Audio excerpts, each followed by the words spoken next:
Lundi le 24 août 2020, bienvenue à Derrière le comptoir, édition Derrière la cabane. Il fait beau, on est lundi. Êtes-vous prêts? Somewhere over the rainbow, way up high, there's a land that I heard once in a lullaby. Whoa. Hey, ça c'est bon cette chanson-là, là. Ça n'a pas de sens. Je m'en viens. Somewhere over the rainbow de Israël. C'est pas chantable, puis je la chante pareil parce qu'on s'en balance comme dans l'an 40, comme dirait l'autre. Je m'installe dans ma cabane. J'espère que vous avez passé une très bonne journée. Il était supposé pleuvoir. On a même reçu des alertes aujourd'hui. Ouais, des alertes de pluie qui n'ont rien donné. Une journée épouvantable. Épouvantable. Je suis obligé de faire une sieste après-midi. Une petite sieste. C'est sur une ferme. Puis, on va parler d'agriculture, on va parler d'entrepreneuriat aujourd'hui. Et il n'y a pas grande différence entre l'entrepreneuriat en général et l'entrepreneuriat sur une ferme. La seule différence, c'est que souvent, les fermes, on est reculé. Donc, quand il y a quelque chose qui brise, ça prend du temps. Le mécanicien n'est pas à côté. Et c'est un peu comme le test du frigo que j'ai fait faire dans Apprendre ou à laisser. C'est quoi le test du frigo? C'est que dans le fond, on aimerait, un entrepreneur, avoir tout ce qu'on veut sous la main. On aimerait savoir un fiscaliste à côté de nous, le comptable, le mécanicien qui attend rien faire, prêt à nous aider. Mais ça passe pas comme ça. C'est pas comme ça que ça se passe. On est souvent, on dit, hey boy, il faut que je réussisse à en faire une journée malgré les embûches. Bon, hier, on a cassé, il y a une hausse qui a explosé après l'appel mécanique. C'est extrêmement difficile à reposer. On passe des câbles, mais c'était difficile, on est obligé de le tirer. Ça a pris 2 heures à matin. Plein d'huile à tirer là-dessus, à l'arranger. Ça a été arrangé. On avait un moulin à faucher qui était brisé il y a 2 semaines. Ben, il fallait l'arranger. Donc, on est allé l'arranger. Ça a pris un bon 3 heures d'arrache-pied à réussir à remettre ça en place, ce moulin à faucher-là. C'est ça aussi, il y a des journées qui sont comme ça, qui sont moins le fun. Il n'y a rien de fun là-dedans. Là. Réparer quelque chose, tu as l'impression que tu fais un retour en arrière, mais ce n'est pas ça. Et la bâtisse ici, c'est une petite cabane à sucre portative que j'avais fait bâtir pour faire les foires ici, le Festival Western à Saint-André-Avelin, le Festival à Patate en Trame-la-Paix. Je voulais l'emmener pour vendre mes produits d'érable. Ça fait quand même une couple d'années. Et je l'ai mis quelques fois sur le bord du chemin quand mes enfants étaient plus jeunes. Et je leur disais, c'est simple, vous n'êtes pas payés. Quand tu exploites les gens, tu les exploites très jeunes. Donc, j'aurais dit, mais je vais vous donner 20 % des revenus. On va se le dire, là, je leur ai donné 100 % des revenus parce que je n'étais pas connu. Et les gens, il y avait moins de gens qui passaient, puis il n'y avait que du sirop d'érable. On vendait ça en gallons. Fait que prendre le commitment d'acheter un gallon de sirop d'érable, c'était quand même quelque chose. Fait que les gens arrêtaient pas. Puis on vendait quelques œufs. Puis j'avais dit à mes enfants, puis il y avait des enfants de Valérie à ce moment-là, et que j'étais pour leur donner 20 % des revenus. Mais mon fils, Mathieu, le plus vieux, lui, il restait là toute la journée. Il voulait l'avoir à sa paye. Hein? Puis les autres étaient plus normaux. Ils venaient quand un auto se présentait, puis ils étaient quand même des bons vendeurs, des bonnes vendeuses, les petites filles à Valérie aussi. Donc, ils faisaient la vente. Puis là, Mathieu venait dans la maison, puis il me disait, papa, c'est pas vrai que je vais leur donner 20 %, la moitié de mes revenus. Je dis, Mathieu, c'est pas grave, je vais leur en donner, puis toi, tu vas être à part. Je donnais le reste, là. Mais ils ont passé des journées ici. Tant qu'il y avait l'Internet, ils étaient heureux. On l'amenait sur le bord du chemin. Il y a quelques années, je me suis cherché un petit tracteur Lamborghini, j'avais vu, superbe, mais à toutes les fois que je regardais les encans, il était beaucoup trop cher. Fait que, ben c'est ça. C'est ça qui est arrivé. Fait que, j'ai fait comme instant, hein, venez m'acheter des affaires, là, regardez, j'ai de la barbe à papa à vendre, la barbe à papa. Qu'est-ce que vous faites, vous autres, aussi, hein, parce que le monde passe devant. Vous vendez quoi? Ah, je vends de la barbe à papa. La barbe à papa, c'est une business, ça? Oui, on en vend quand même beaucoup. On a 4 personnes à temps plein qui font ça. 4 personnes à temps plein? Ben voyons donc! Vends ça combien? 4,99. Avec de l'érable? Oui. Tu vas voir les ingrédients. Là, tu recules un peu parce que c'est pas le. Hein? Ben oui, toi. Il n'y a pas grand-chose là-dedans, hein? Il y a du sirop d'érable, du sucre. Puis ça, tu formas ça? Format? Ah, ça, c'est grab and go. Hein? Tu le grabs puis tu go.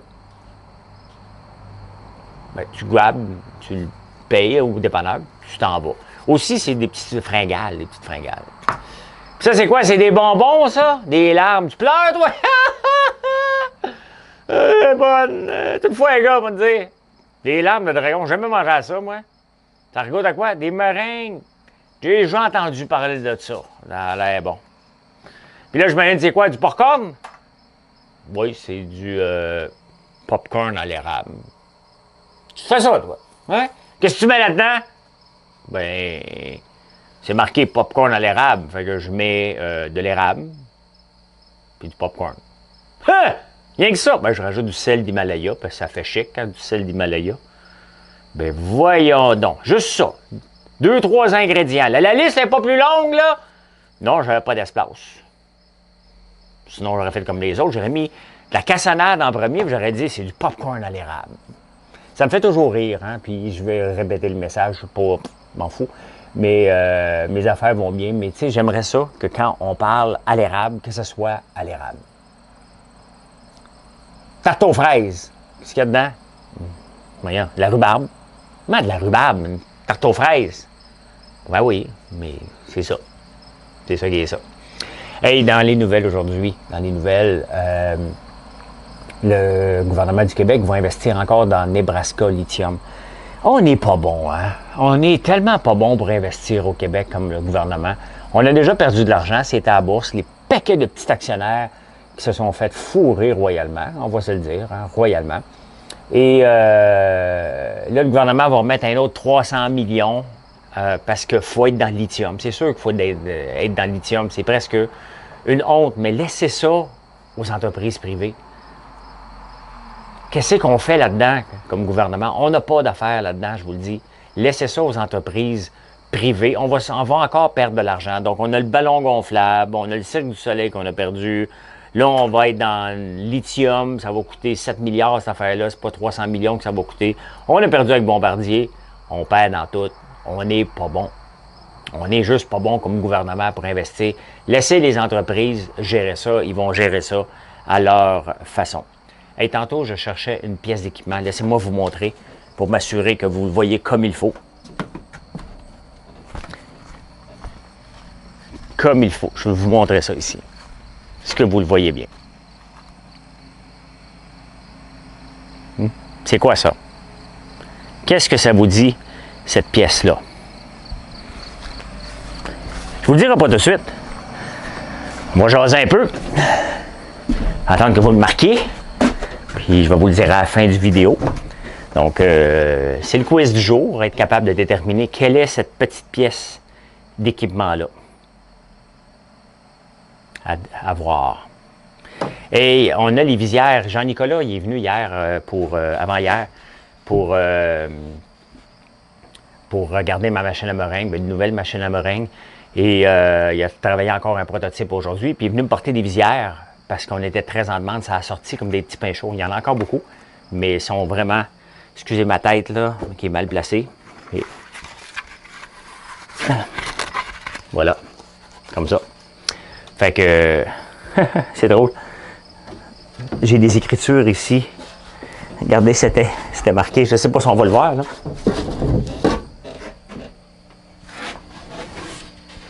On va prendre le temps. La sucrerie mobile. C'était Valérie Taillefer qui avait écrit ça. Hein? Faut jamais renier nos ex. C'est elle qui l'avait écrit. Ben, fait que, ben c'est ça, je suis dans ma petite place, ma petite cabane au Canada. Hey, ce matin, je vous ai parlé d'un gars qui avait fait un article dans le journal par rapport avec sa cabane, son bureau mobile dans un jardin. Puis je trouvais ça bien cool jusqu'à temps que j'aille voir le site et que j'avais de la misère à trouver les modèles. Mais il y a quelqu'un qui m'a écrit tantôt, me dit allez voir, les 12 modèles sont là. Mais j'ai dit si je ne les ai pas trouvés, puis j'ai juste vu la face voyons, du président qui veut vendre des livres parce que lui, il parle beaucoup du solaire. Donc, au lieu de mettre l'emphase sur sa maison, il veut dire qu'il vend des livres. Moi, il dirait un sacré, on ne fait pas une maudite scène avec des livres, là. C'est plus pour... normalement, on fait un livre. Tu sais, pourquoi qu'on fait un livre? C'est simple, là. Ça va aller dans l'esprit de Simone. J'écris des livres sur des opinions ou l'entrepreneuriat. Bon, j'en ai deux. Plus un livre d'opinion. Et pourquoi qu'on écrit ça? Bien, parce qu'un livre nous ouvre d'autres portes. Hein? Nous ouvre...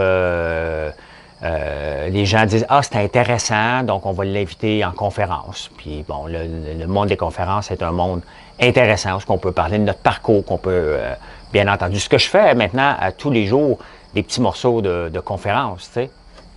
Et ben, c'est à ça que ça sert un livre. C'est une carte de visite, si on veut. On ne fait pas d'argent, parce que même au Québec, un best-seller, c'est 3 000.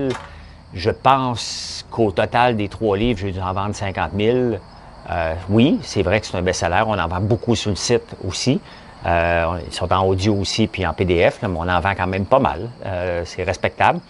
Mais je ne me rendrai pas riche avec ça, là. C'est pas du tout. Mais c'est un livre qui fait réfléchir. Et c'est pour ça qu'on le fait. Tant qu'on ne perd pas d'argent, bien tant mieux. Ça revient encore avec Valérie Plante. Elle fait ça. Pourquoi? Tu sais, il faut se demander le pourquoi de faire un livre à ce moment-ci de l'histoire de Montréal et de la première femme au pouvoir. C'est pas parce que c'est une femme. Hein? Stephen Harper s'était fait critiquer aussi quand il avait écrit un livre en pleine... alors qu'il était au pouvoir pour dire à ses troupes comment faire les prochaines élections. Alors que c'est pas... tu sais, il y a une petite gêne qu'on doit se garder. Vous savez, l'agriculture, c'est pas un monde facile. Hein? On pense tout le temps que c'est la misère noire, un vieux tracteur tout débranché, le vieux farmer. Là, ça se peut qu'il y ait du bruit parce qu'ici, ça vient et ça passe. C'est le Kubota. Hubert qui passe, ou Gilles. On dit c'est une ferme, hein? Fait que, ben oui, j'ai des employés. Imaginez-vous donc que j'ai des employés. C'est épouvantable, hein? Parce que c'est grand, puis il faut s'en occuper, puis il faut agrandir. On a beaucoup de bois à sortir aussi, faire le ménage. Donc, tu sais, on pense l'agriculture que c'est une job de merde, que c'est difficile, qu'on est toujours mal pris, qu'on est pauvre, qu'on est mal éduqué. C'est pas ça du tout, là.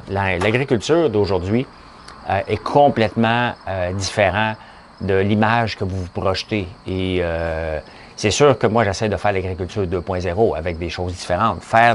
C'est de l'agriculture, ce qu'on fait là. OK? C'est du commerce aussi, bien entendu, mais c'est de l'agriculture, mais c'est de l'agriculture différente. On prend le produit de la terre, puis on le transforme jusqu'à l'amener à d'autres produits. Donc ça, ici, c'est des œufs et du sirop d'érable. Il n'y a rien qui est sorti d'ici là, pour les meringues.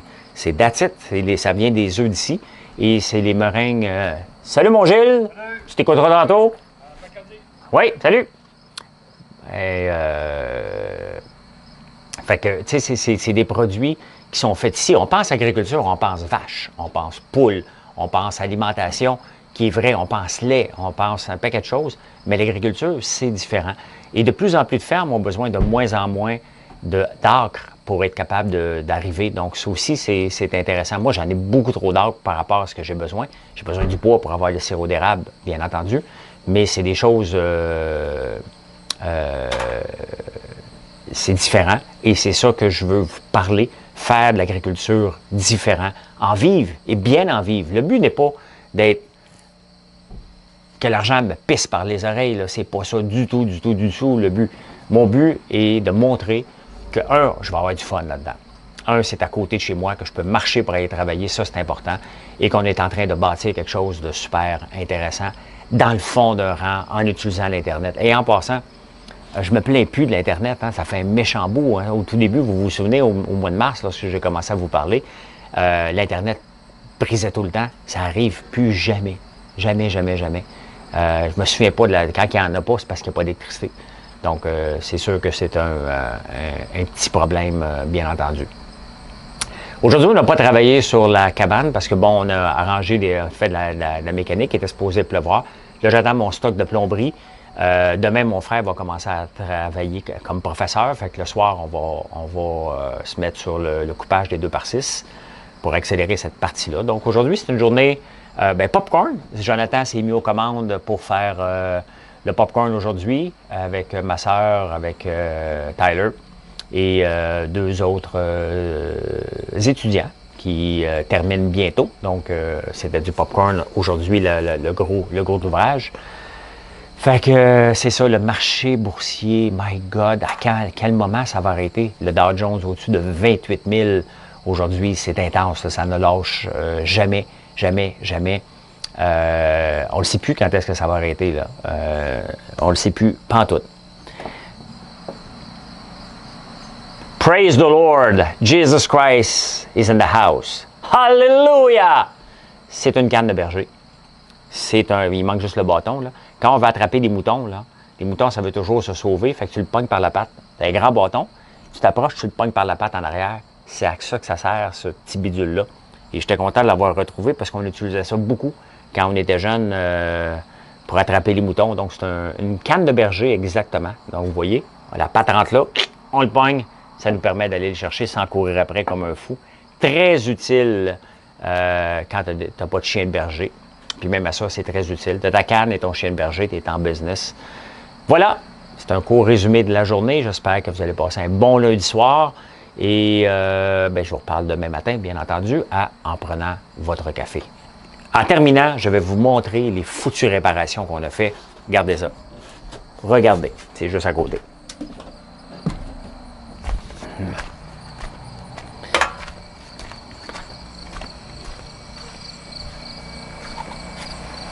Attendez un petit peu, on va décrocher, ça va brasser un petit peu. OK, ben.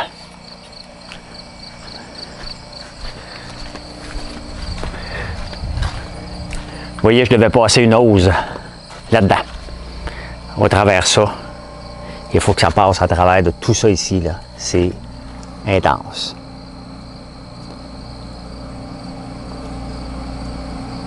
Il fallait tout passer au travers de tout ça qui s'en vient dans ça ici. Voilà. Il fallait trouver la bonne et la réparer. Première étape. Deuxième étape. Bon, ça c'est le moulin à faucher. Tu ne tiens pas proche de ça. Et voilà ce qui était cassé. Ce morceau-là, ici, il était séparé. Donc, une petite pine ici qu'il fallait enlever, mais ça, c'était complètement séparé. Il a fallu tout défaire au complet. Mais tout défaire pour être capable de le remonter. Une job de bras, comme dirait l'autre. Fait que ça, c'est mon vieux Massey 261 qu'on a acheté en 1986. Fait que vous voyez, je suis un vrai farmer, j'ai pas juste des machines neuves. Voilà, une bonne soirée à vous et à demain matin.